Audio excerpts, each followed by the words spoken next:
Comenzó la cuenta regresiva. El tiempo de Luis Caputo al frente de la economía argentina se agota rápidamente. Son varios los frentes de batalla que tiene por delante nuestro ministro de Economía. El más importante de todos es la dura postura tomada por el Fondo Monetario Internacional, que más allá del tono coloquial de sus comunicados, le está marcando la cancha cada vez con más ganas. Internamente, el desembarco de Federico Sturzenegger en el Gabinete Nacional es algo que lo está poniendo muy nervioso, tanto a él como a su primo, Santiago Caputo, ya que ambos tienen pendiente algunas cuentas que vienen de diciembre de 2017, cuando los dos pertenecían al staff de Mauricio Macri. En aquel momento, 28 de diciembre, una conferencia de prensa entre el entonces jefe de gabinete, Marcos Peña, el ministro de Hacienda, Nicolás Dujovne, y quien era ministro de Finanzas, Luis Caputo, donde se anunciaron el cambio de las metas inflacionarias para el año siguiente. Eso fue pasar por sobre la autoridad de quien era el presidente del Banco Central en esos momentos, que era justamente Federico Sturzenegger. Esta semana va a ser muy corta. Tenemos los feriados del día lunes, que ya transcurrió, y el día jueves, pero va a ser muy intensa. Va a ser muy intensa porque el presidente ya anunció el desembarco de Federico Sturzenegger, aunque falta la confirmación de a qué ministerio va a ir o qué ministerio se va a crear para darle rienda suelta a Federico Sturzenegger, que es el autor del DNU, es el autor de la ley Ómnibus y es el autor de la ley Bases, que es la que se acaba de aprobar en el Senado con media sanción la semana pasada. Así que quédate en este video y te voy a contar qué es lo que puede llegar a pasar en esta bendita economía argentina que nos tiene a maltraer a todas y todos. Argentina es un país hermoso y nos toca a todos nosotros hacer de él un lugar mejor.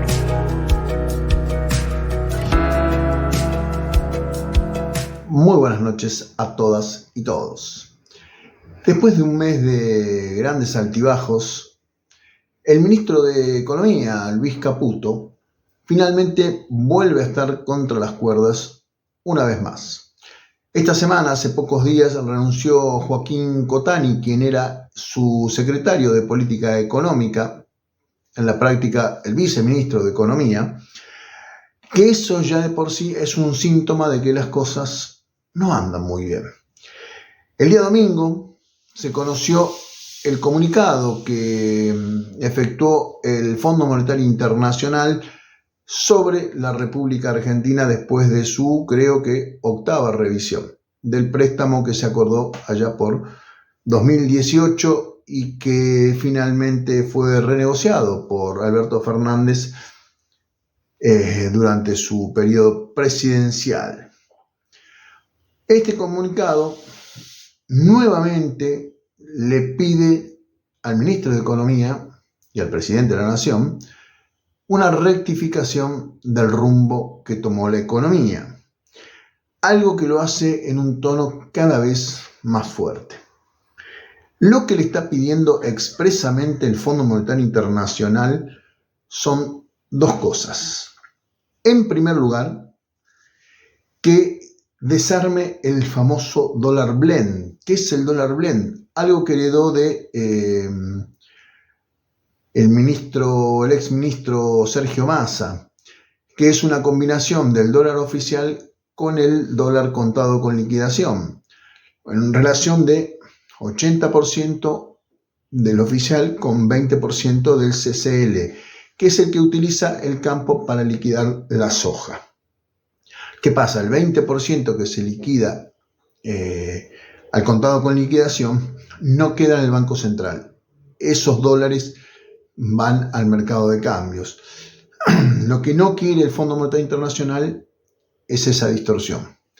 Así que le pidió que para fin de este mes de junio, o sea, estamos a 18 ya ahora, en estas próximas 2 semanas, finalice el dólar blend, algo que no le va a gustar al campo, porque mínimamente con los aumentos que hubo en los dólares paralelos, principalmente en los dólares financieros en los últimos tiempos, tuvieron un incremento no importante, pero incremento al fin.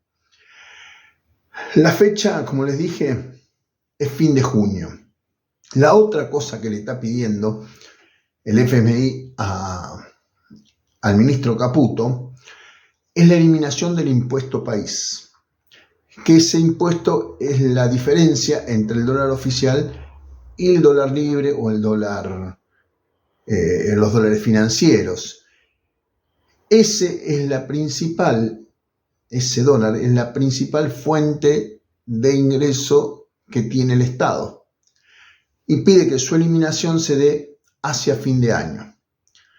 Una vez que estén estas dos cosas, lo que pide además es la eliminación del cepo cambiario. Obviamente, con la unificación del tipo de cambio, se le viene un problema a Luis Caputo, que tiene pánico por eso. ¿Por qué?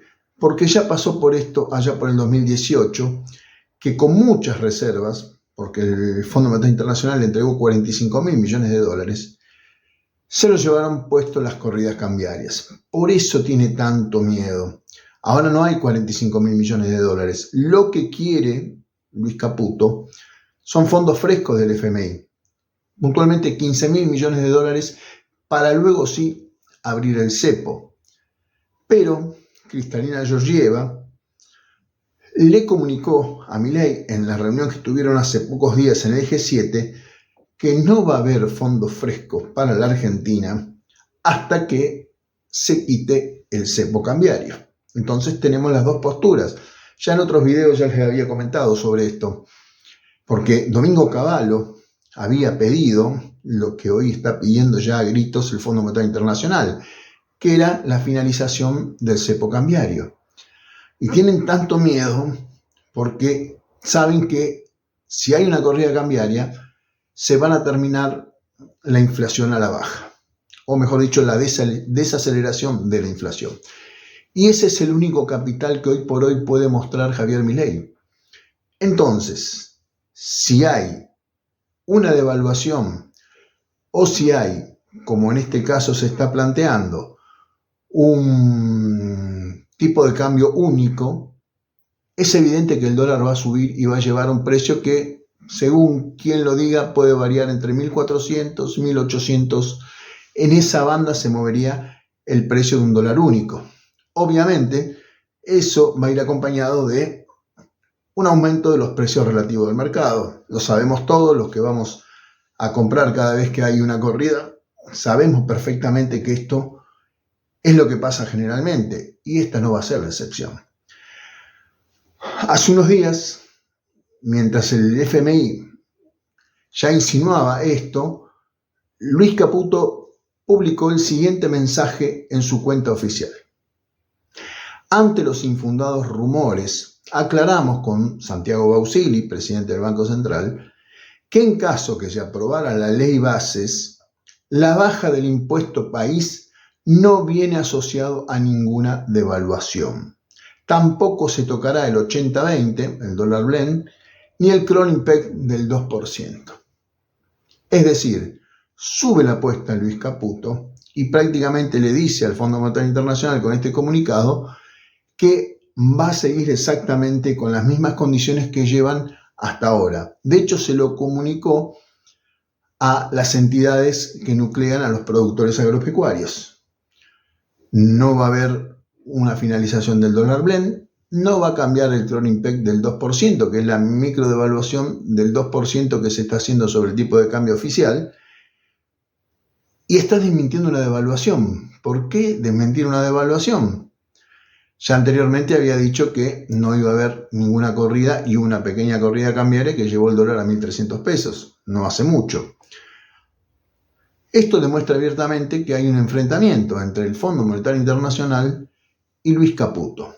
Y la pregunta es, ¿quién va a ganar? Bueno, la respuesta no es muy difícil de conseguir. Mientras tanto, Javier Milei define ¿Cuál va a ser el ministerio que va a ocupar Federico Sturzenegger? Federico Sturzenegger fue el creador del megacanje. Para quienes tienen unos cuantos años se van a acordar, en aquellos tiempos de la Rúa. El megacanje fue una operación que dejó a Argentina totalmente endeudada. Fue algo que le hizo muchísimo daño a la economía del país y que costó muchísimo recuperarse de eso. Bueno, ese es Sturzenegger. Tengo hecho un video que te lo voy a dejar por acá para que lo veas, sobre quién es Sturzenegger y cuál es su pasado, como para que sepamos quién es y qué es lo que viene a hacer Sturzenegger en este momento. En principio, dijo Javier Milei que se va a tratar de un ministerio que trabajará para profundizar la reforma del Estado, desregulación de la economía y potenciar la libertad en general y económica en particular. Esas serían las tareas que le encomendó a Sturzenegger. Una nueva historia comienza y muy pronto veremos si Sturzenegger y Caputo pueden convivir en paz. Algo difícil de creer, ya que tienen visiones totalmente opuestas sobre lo que es la economía. Y suele decirse que el primero, Sturzenegger, no respeta a Caputo porque considera que no tiene conocimientos suficientes sobre economía para ocupar el cargo que ocupa. Son dos caciques tirando en sentidos opuestos a punto de comenzar una guerra. ¿Qué puede salir mal? Nos vemos en el próximo video que va a ser muy prontito. Saludos a todas y todos. Según el Fondo Monetario Internacional, la señal que el blindaje iba a enviar consistía en un gigantesco crédito para pagar créditos previamente asumidos. Es decir, no podés pagar la tarjeta, no podés pagar los préstamos y se te cruza por la cabeza la genial idea de ir al banco y pedirle un préstamo, para cambiar todos los préstamos y créditos anteriores y meter todo en uno solo. Genial. Claro que vos vas a pagar los intereses de las dos cosas, de los anteriores más los nuevos. Y eso iba a desatar una lluvia de inversiones. Ese era el plan. ¿Qué pedía a cambio el Fondo Monetario Internacional? Siempre piden algo. Reforma previsional, que es lo que hablábamos de jubilaciones y pensiones. Achicamiento del Estado, ¿te suena? Reducción del gasto público, ¿te suena? Reestructuración del ANSES y el PAMI, ¿te suena? Y de la Rúa hizo un hermoso spot y terminó diciendo: qué lindo es dar buenas noticias. Eso fue el blindaje. No alcanzó. La economía se cayó a pedazos. Entonces, alguien sugirió un mega canje, un canje más grande todavía que involucre todos los créditos que tenía la República Argentina. Y ese canje de deuda, de la Rúa como presidente, Domingo Felipe Cavallo como ministro de Economía y Federico Sturzenegger como secretario de Política Económica. Federico Sturzenegger, sí, el mismo que creó,